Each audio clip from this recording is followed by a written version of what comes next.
There are over 106.7 Filipino people living here in the Philippines. And our country is facing a very serious issue, which is the criminality. There are tons of issues about criminal cases, especially in the present. The killings, rape, drug trafficking, treason, and other crimes. Because of the controversial issue of brutal Nuesca shooting incident, the reintroducing of death penalty has become a social issue, as a lot of people agrees the legalization of death penalty. Death penalty is a capital punishment, executing a person to death as a punishment for a crime. Do you agree that the death penalty should be reimposed here in the Philippines?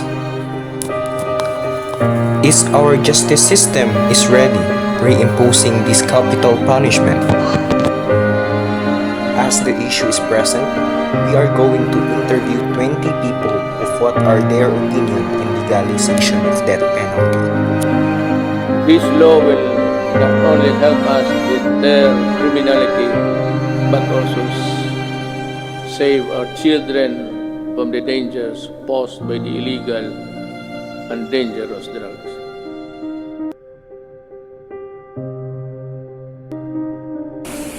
Are you in favor that the death penalty should be legalized here in the Philippines? Personally, I would like the persons who committed capital offense to be served with death penalty. However, with our current justice system, I would say that we are not ready. Sa tingin ko, hindi pa handa ang ating bansa sa pagpapatupad ng death penalty sa ating bansa, sapagkat hindi pa hanay ang ating sistema at marami pa rin itong mga palya. Depende sa sala na nabuhat sa kasalan kuhan ang usado. Mabawra ang iyang kundi ang penalty pareha ng rape o illegal drugs o ka ng mga kuhan child abuse. Subok to nga i-death penalty para dili pamarisan sa uban.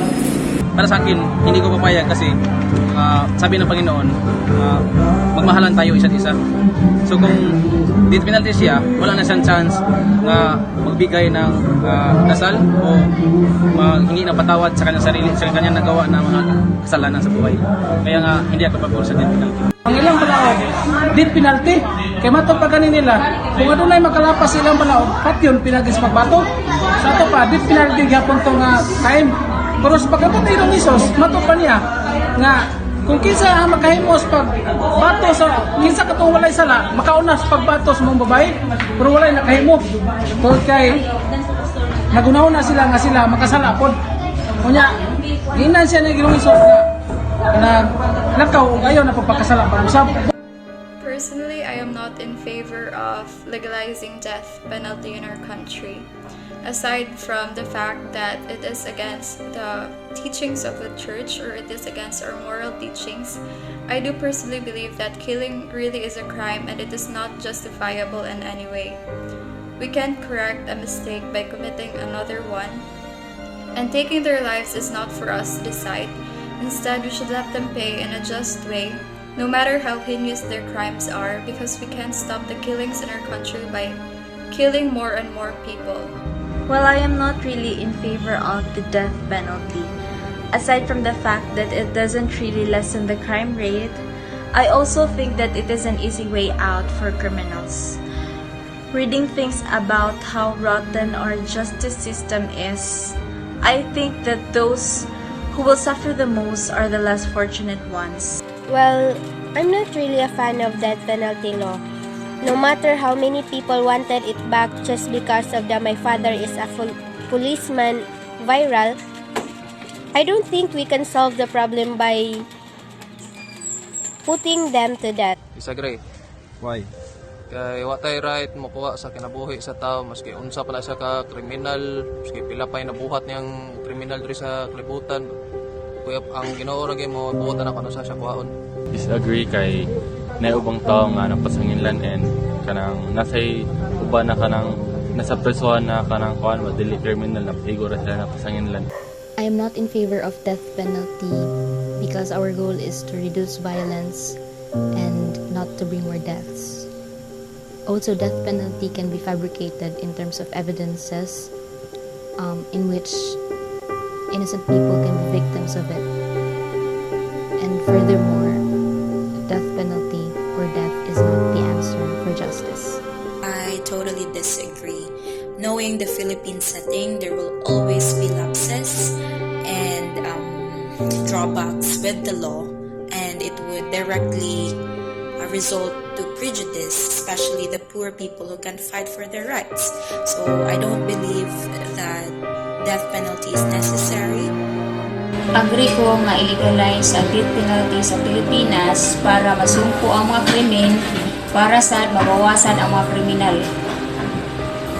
Depende kung napatunayan gyud siya na guilty sa krimen nga iyang gihimo, agree ko sa death penalty. Though death penalty is an ultimate cruel and inhuman punishment, I am in favor of it, but it should only be done to murderers that has pleaded guilty and has solid and clear evidence of the crime that he or she has done.